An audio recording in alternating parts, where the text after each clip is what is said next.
Recomendaciones para alguien que quiere escribir cuentos. Escribe, lee y vive, en sentido inverso. Vive, lee y luego escribe. Nadie puede escribir de algo que no ha vivido.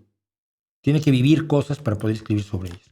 No puedes escribir una historia de amor si tú no has estado a punto de abrirte las venas por una pareja, por una posible pareja que nunca fue. La mayoría de las grandes parejas nunca fueron.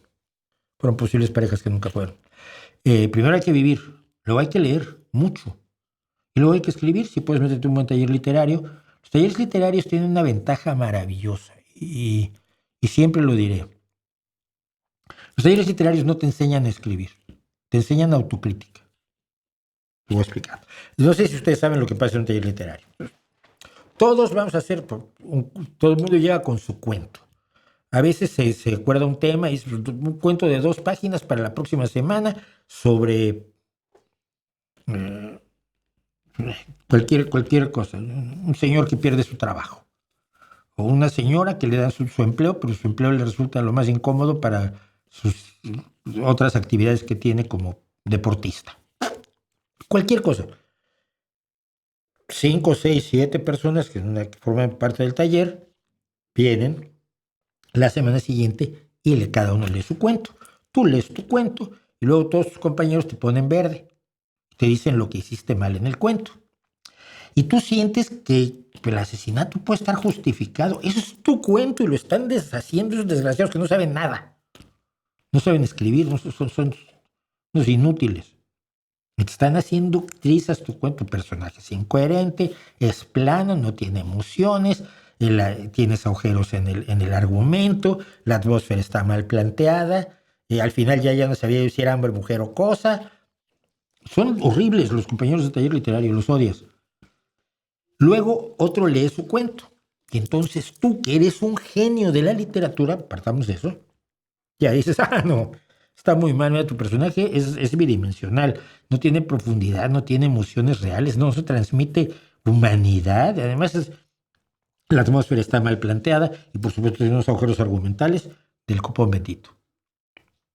Y luego criticas a todos los que te criticaron a ti, todos malvados, les demuestras que tú sabes más que ellos.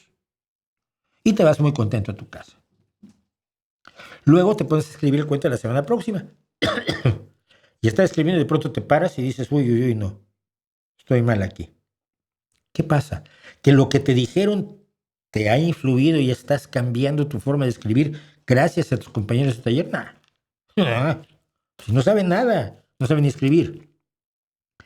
Pero te das cuenta que estás haciendo lo mismo que les criticaste a ellos. Es decir, al criticar, al comentar, al analizar los textos de otros, aprendes a analizar textos. Cuando estás escribiendo, empiezas a analizar tus propios textos y empiezas a evitar los errores que has señalado en los textos de otros.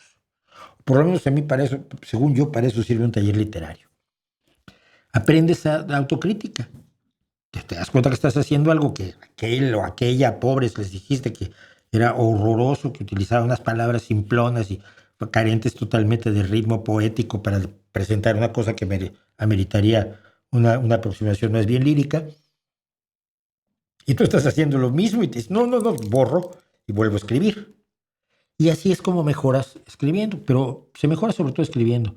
Alguien decía por ahí que los escritores y las escritoras deberían tener nalgas de acero para estar horas y horas y horas sentado escribiendo o tratando de escribir. Mi amigo Mac Reynolds, inventor, creador de la ciencia ficción económica, que vivió muchos años en México, trabajaba de 10 a 4 de la tarde.